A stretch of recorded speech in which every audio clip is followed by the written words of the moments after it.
Assalamualaikum warahmatullahi wabarakatuh.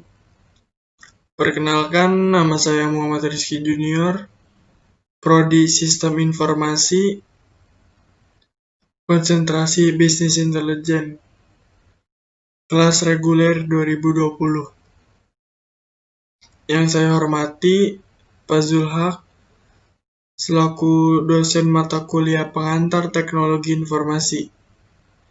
Di sini,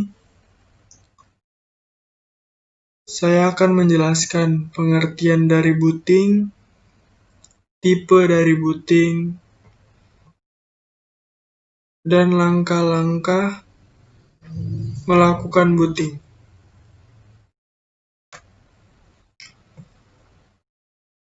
Kita ke pengertian booting terlebih dahulu. Booting adalah mengacu kepada proses awal menyalakan komputer saat semua register prosesor diatur kosong dan status mikroprosesor diatur tata ulang. Sederhananya, proses perjalanan penyalaan komputer dari awal sampai pengambilan alihan sistem operasi secara penuh terhadap perangkat. Bisa juga diartikan sebagai proses pemasukan arus listrik ke dalam peralatan komputer, sehingga komputer dapat berkomunikasi dengan pengguna. Contohnya, Anda atau saya menyalakan komputer Anda atau saya. Anda juga pasti selalu melihat logo Windows atau lainnya sedang loading. Nah, proses tersebut dikenal dengan istilah booting. Nah, booting ini ditujukan untuk memeriksa hardware serta software agar sistem yang terinstall di PC atau komputer Anda atau laptop bisa dimuat secara sempurna.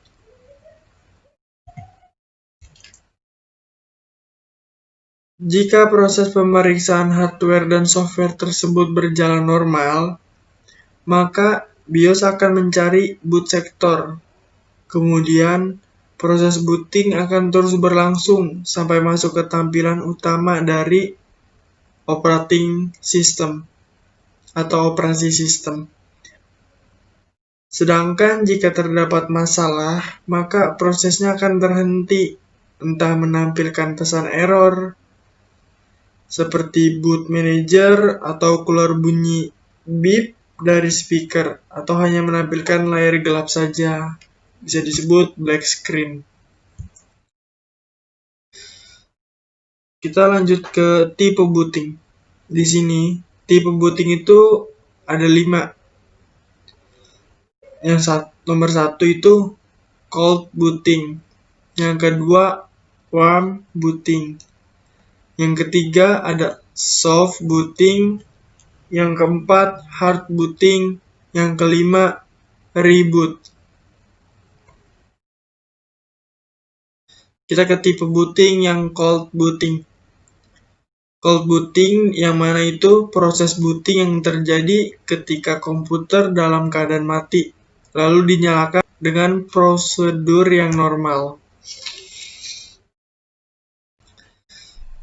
Yang kita ketahui bahwa komponen elektronik pada komputer mengandung logam, yang merupakan penghantar listrik sekaligus penghantar kalor atau panas.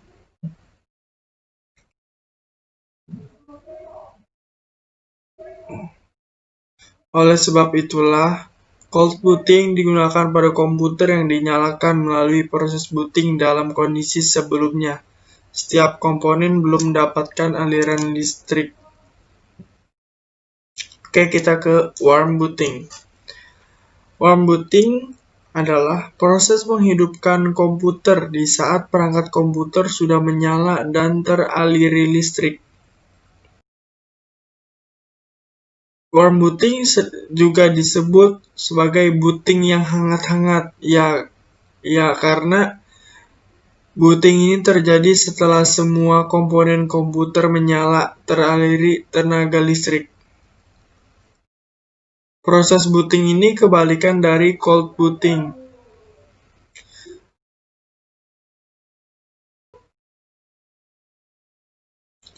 Setelah semua komponen komputer teraliri listrik, suhu komponen tersebut meningkat menjadi lebih hangat. Karena sebelum komputer melakukan warm booting, komputer dalam keadaan menyala atau bahkan sistem operasi sedang bekerja dengan baik. Yang ketiga, soft booting. Soft booting merupakan proses booting yang dikendalikan melalui sistem. Hampir sama seperti warm booting, hanya saja yang melakukan booting adalah komputer secara otomatis. Namun, soft booting ini terjadi bukan karena kerusakan program. Misalnya mengakses interface BIOS dan melakukan perubahan pada pengaturan BIOS. Biasanya dilakukan oleh pengguna dengan alasan optimasi atau keamanan. Untuk dapat melanjutkan ke sistem operasi, kita harus menyimpan pengaturan BIOS tersebut, lalu merestart kembali komputer. Restart yang dilakukan oleh komputer bukan oleh sistem operasi dan bukan karena kesalahan error, disebut soft booting. Yang keempat ada hard booting. Hard booting merupakan proses booting yang terjadi dengan cara dipaksa. Biasanya terjadi karena komputer diam dalam jangka waktu yang lama, atau bisa disebut dengan hang. Yang kelima ada reboot. Rebooting merupakan peristiwa mengulang kembali sistem dari awal.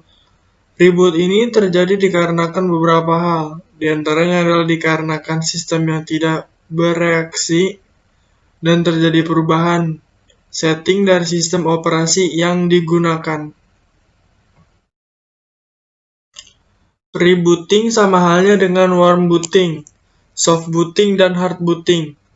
Rebooting juga terjadi setelah semua komponen komputer aktif. Namun karena beberapa alasan, misalnya disebabkan oleh sistem operasi yang mengharuskan komputer melakukan rebooting.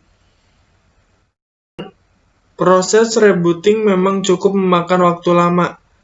Namun hal tersebut dapat dipercepat dengan mengaktifkan fitur fast boot yang dapat diakses pada interface BIOS. Umumnya, tiap BIOS memiliki fitur tersebut. Kita juga dapat mengoptimalkan waktu yang diperlukan untuk booting dengan cara mencabut perangkat yang sekiranya tidak selalu kita butuhkan. Misalnya, ada USB flash disk yang masih menancap, atau ada CD atau DVD pada optical disk drive. Hal tersebut akan menambah waktu yang dibutuhkan untuk booting karena sistem secara otomatis akan memeriksanya.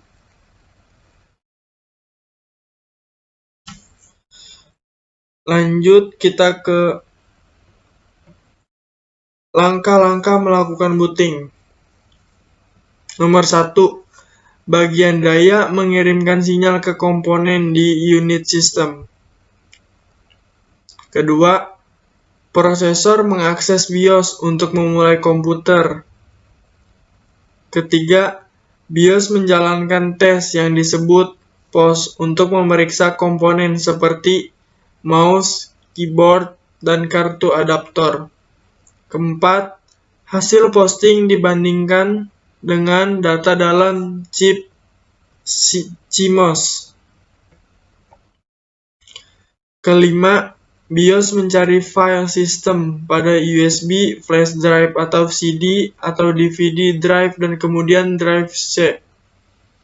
Keenam, inti sistem operasi dimuat ke dalam RAM. Ketujuh, sistem operasi memuat informasi konfigurasi dan menampilkan desktop di layar. Sekian penjelasan dari saya. Apabila ada kata-kata yang kurang tepat, mohon dimaklumi, dan kurang lebihnya saya mohon maaf.